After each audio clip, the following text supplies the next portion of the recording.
بيبدأ الفيلم مع شاب اسمه داركن، وهو رايح مع عمه بام وجوز أم ترند لبات الشاطئ عشان يقضوا أجازة الصيف سوا. وبنعرف إن بام أم دانكن لسه متعرف على ترند من وقت قريب، وده اللي بيفسر سبب العلاقة المعقدة بين دانكن وزواج أمه. وده اللي بيبان لما بيطلب ترند من دانكن إنه يقيم نفسه من 10، ولما بيقول له دانكن إن تقييمه لنفسه هو 6 من 10 بيعارضه ترند وبيقول له إنه لا يكاد يتخطى 3 من 10 من وجهة نظره، وده لأنه شايف دانكن وحيد وانطوائي ومش عايش حياته. وبيقول لترند إنه هيصلح كل ده في شخصيته، وإنه وعد أمه يحسن منه عشان يعيشوا أسرة سعيدة مرتبطين سوا. لكن دانكن بيكون عارف إن ترند بيقلل منه مش أكتر. ولما بيوصلوا عند بات الشاطئ بتستقبلهم بيتي جارة ترند اللي بتتعرف على بابا وبترحب بيها، وبيبان على بيتي إنها اجتماعية. وبتطلع سوزان بنت بيتي اللي بيظهر إن شخصيتها هادية وكئيبة وعلى عكس شخصية أمها، وبتساعدهم بيتي في ترتيب الشنط. وهي بتتكلم مع بام وبتقول لها إنها منفصلة عن زوجها وعندها 3 أولاد ومنهم سوزانا اللي سلمت عليهم. وبتعرف إن بام هي كمان كانت مطلقة قبل ما تتجوز ترند. وفي الوقت ده بتيجي ستيف بنت ترند وبتقول إنها خارجة للشاطئ، فبيعرضوا عليها إنها تاخد دانكن معاها. وقتها بتضطر ستيف إنها توافق مجبورة، ودانكن بيمشي معاها بدون أي إرادة لأنه ما بيكونش عاوز يخرج من البيت لكنه ما بيقدرش يعارض. ولما بيوصلوا للشاطئ بتتجاهله ستيف تماما وبتقعد تتكلم مع أصحابها ومن ضمنهم سوزانا. ولما بيحس دانكن بالملل بيرجع للبيت وبيقعد على عربية ترند وبيغني بصوت عالي في نفس الوقت اللي بتكون سوزانا راجعة من الشاطئ وبتسمع دانكن وهو بيغني فبتقف تتفرج عليها. ولما بيكتشف دانكن وجودها بيحس بالإحراج وبينزل فورا من على العربية. وفي نفس اليوم على العشاء بيعزم ترند أصحابه كوبا جومو اللي بتندمج معاهم بام بسرعة، وبيتكلموا كلامهم سوا وبيهمل دانكن اللي قاعد معاهم. فبيقرر دانكن إنه يقوم من على العشاء وبيسيبهم ساعتها ومحدش بيلاحظ إنه خارج، فما عدا ترند اللي بيقول له ياخد اطباق ويغسلها لأن كل واحد في البيت لازم يخدم نفسه وإنه ما ينتظرش حد يخدمه. وساعتها بيحس دانكن بالإحراج وبيكون متأكد إن ترينتي كان قاصد يحرجه. وبعد كده بيخرج دانكن للبلكونة وبيلقى سوزانا واقفة في البلكونة وبتحاول إنها تتكلم معاه، وعشان كده بتسأله عن الأغنية اللي كان بيغنيها، فبيقول لها إنها مجرد أغنية اسمها على التليفون. وبيبان إن دانكن متوتر وسوزان بتلاحظ توتره وبتقفل الكلام معاه وبتستأذن منه وبيدخل البيت. لكن دانكن بيلحقها قبل ما بتمشي وبيفتح معاها كلام للمرة التانية. وتاني يوم بيصحى دانكن وبيلاقي أمه اتخرجت مع ترند وسايب له الفلوس، فبياخد الفلوس وبيطلع العجلة اللي في الجراج وبيتمشى بيها في المدينة لحد ما بيوصل لمطعم وبيلفت نظره ألعاب الفيديو اللي موجودة فيه، فبيروح عشان ياخد دوره على اللعبة. وهناك بيقابل شاب بيلعب قبله، ولما بيفشل إنه يكسب بيسمح لدانكن إنه يلعب بفلوسه وبيسيبه وبيمشي. وبعد كده بيرجع دانكن للبيت وبيلاقي أمه كانت بتدور عليه وبتعرفه إنه كوب صديق ترند عازمهم على رحلة في المركب. وبيروح الكل للمركب وحتى بيتي بتعزم نفسها هي وولادها بتروح معاهم الرحلة. وبيصمم ترند إن دانكن يلبس سترة النجاة وبيدعي إنها للسلامة لأنه خايف عليه، برغم إن دانكن بيقوله إنه بيعرف يعوم لكن مش بيهتم بكلامه. وده اللي بيخلي دانكن يحس بالإحراج وبيقعد وحيد طول اليوم. وبيسمع ترند وهو بيحكي عن قصة تعرفه ببام وبيحس دانكن بالضيق من كلامه. وقتها بتلاحظ بام غضب ابنها وعشان كده بتروح تسأله عن اللي مضايقه وبتحاول تبرر له تصرفات ترند معاه وبتقوله إنه بيهتم بيه. لكن دانكن بيكون عارف حقيقة مشاعر ترند ناحيته. بيسأل أمه السبب اللي خلاها ترفض إنه يقضي الأجازة مع أبوه. وقتها بتسيبه بام وبتمشي من غير ما ترد عليه. وفي الليل لما بيرجع البيت بيلاقي دانكن البيت في حالة فوضى، فبيرتب عشان يتجنب تعليقات ترند السخيفة. وتاني يوم بيخرج دانكن من أول اليوم وبياخد العجلة وبيتمشى في المدينة لحد ما بيوصل لمدينة ألعاب مائية، فبيقرر إنه يدخل يقضي وقته فيها. وبيشوف الشاب اللي سمح له يلعب في المطعم بفلوسه، اللي لما بيشوف دانكن بيسأله لو كان فاز في اللعبة. وفي الوقت ده بتيجي موظفة في المكان وبتنده عليه، وبيشوف دانكن طريقة التعامل وكلامه مع الموظفات واللي بيبان فيها إنه مرح واجتماعي. وقتها بيحس دانكن بالإحباط وبيتمنى إنه يكون شبهه. في نهاية اليوم بيرجع دانكن للبيت وبيقابل سوزانا في الشارع اللي بتبدأ معاه الكلام وبتقوله إنها منتظرة مكالمة من والدها. وبتقوله إنها بتكلمه بعيد عن البيت لأن أمها بتراقبها لما بتكلم أبوها في البيت، وبتسمع المكالمة وده اللي بيضايقها. وبيقول لها إنه متفاهم اللي بيحصل لأنه نفس التصرف اللي بتعمله أمه لما بيكلم أبوه قدامها. وفي الليل بينتظر دانكن في الحديقة لحد ما بيتأكد إن كل اللي في البيت نام. بعدها بيدخل البيت بهدوء لأنه مش بيكون عاوز يقابل ترند،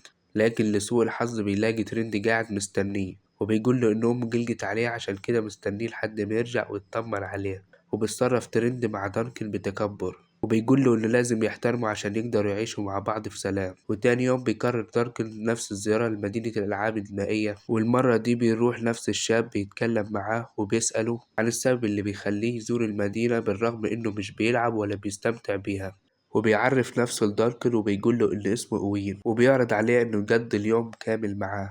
فبيوافق دانكن وبيعرف أوين على كيت حبيبته، وبيوظفوا معاه في المدينة. وبيحكي أوين لدانكن عن تاريخ المدينة المائية، وبيعرف إنه صاحب المدينة وصاه إنه محدش يرممها من بعد ما يموت، ويسيبوها على حالتها لحد ما تهلك تماما. وبياخدوا أوين وبيشتريه ملابس سباحة وبيخليه يجرب لعبة مائية ممتعة. وأول مرة من وقت طويل بيحس دانكن بالاستمتاع وبيضحك من كل قلبه. وفي نهاية اليوم بيعرض أوين على دانكن إنه يوصله، وبيوافق دانكن وبيوصله لحد البيت. وقبل ما بيمشي أوين بيقوله إنه محتاج مساعدة في المدينة، وبيعرض عليه وظيفة وبيقوله إنه لو وافق يقابله بكرة في المدينة الساعة 9. وفي الوقت ده بتخرج بام وبتشوف ابنها مع شخص غريب، ولما بتسأل دانكن عنه بيقول لها إنه صاحبه، خاصة لأن أوين أكبر من دانكن بكتير، وعشان كده بتطلب من دانكن يعزم على العشاء عشان تتعرف عليها.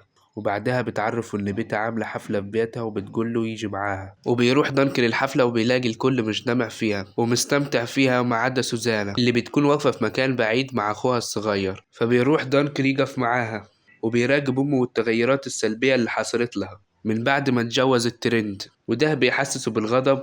ولما بتحس سوزانا بغضبه بتعرض عليه إنهم يتمشوا سوا على الشاطئ، فبيوافق دانكن. وأثناء ما كانوا بيتمشوا بتحكي له سوزانا عن طفولتها اللي كانت متعلقة فيها بوالدها، وبتقول له إنه كان دايما بياخدها تتمشى على الشاطئ، وبيحكي لها معلومات عن الكائنات البحرية على عكس أمها اللي ما كانتش مهتمة بيها، وده اللي خلاها تحب أبوها أكتر. وبالرغم من كده قررت تعيش مع أمها اللي بتترجاها إنها تفضل معها عشان ما تعيش وحيدة. وبيقعدوا الاتنين على الشط وبيتفرجوا على الألعاب النارية اللي بتنتشر في السماء احتفالا بعيد الاستقلال. وبالليل بيرجع دانكن للحفلة وبيصطدم لما بيشوف ترند بيخون أمه مع صديقته جون، لكن على آخر لحظة بيقدر يستخبى منهم قبل ما حد يشوفه.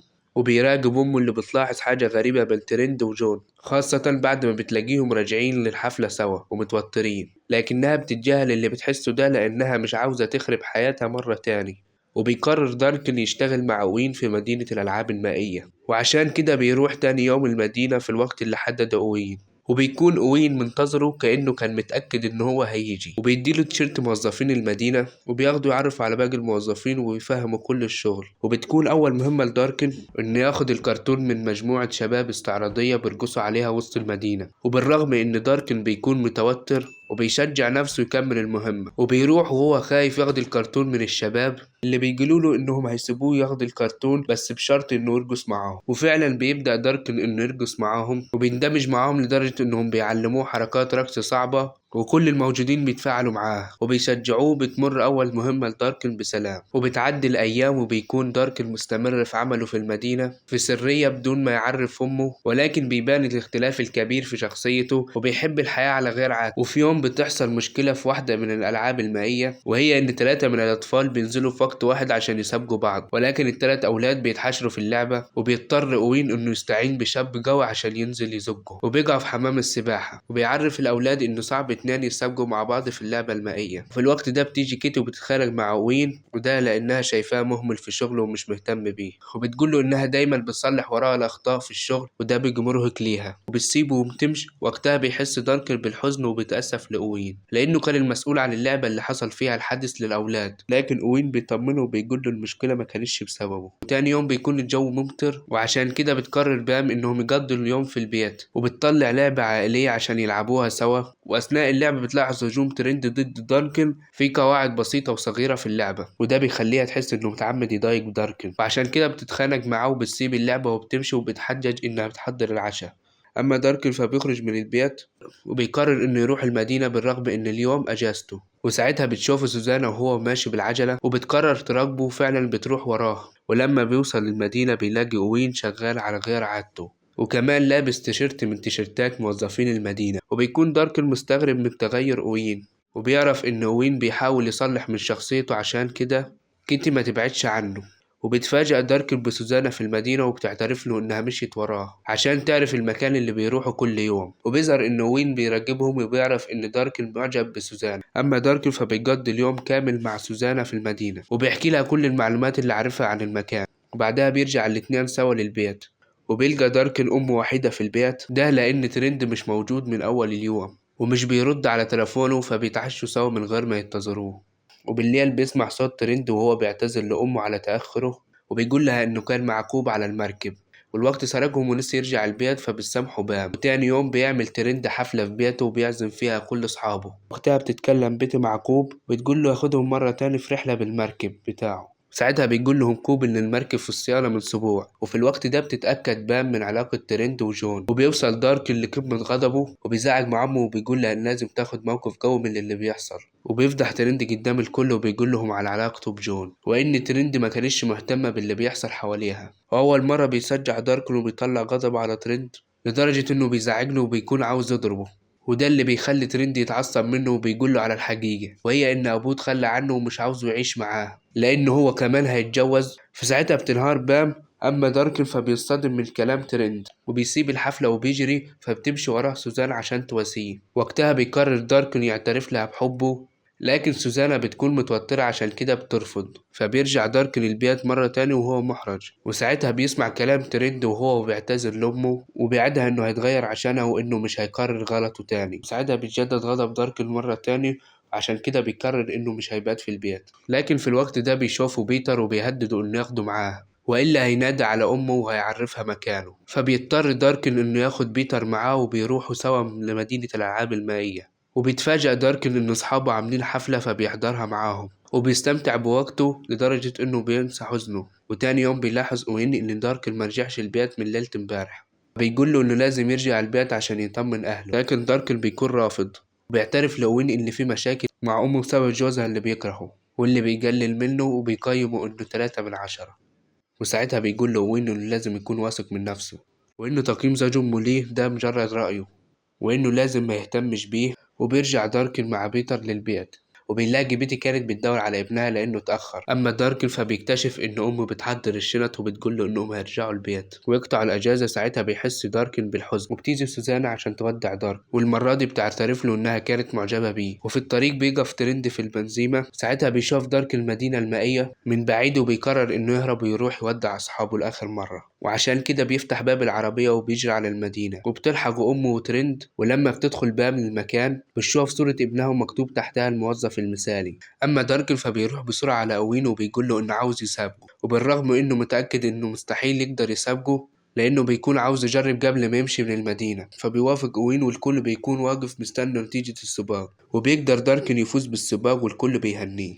وقتها بتوصل بام وبتشوف ابنها محبوب من الكل، وبيعرفها أوين إنها عندها ابن ممتاز ومثالي. وبيسخر أوين من ترند لأنه قلل من شأن داركن، وده اللي بيعصب ترند وبيخليه يخرج يستناهم في العربية. وفي الوقت ده بيودع داركن صديقه أوين وبيشكره على كل حاجة عملها له، وإنه كان السبب اللي خلى حياته تتحول من الوحدة والتعاسة لحيوية وسعادة.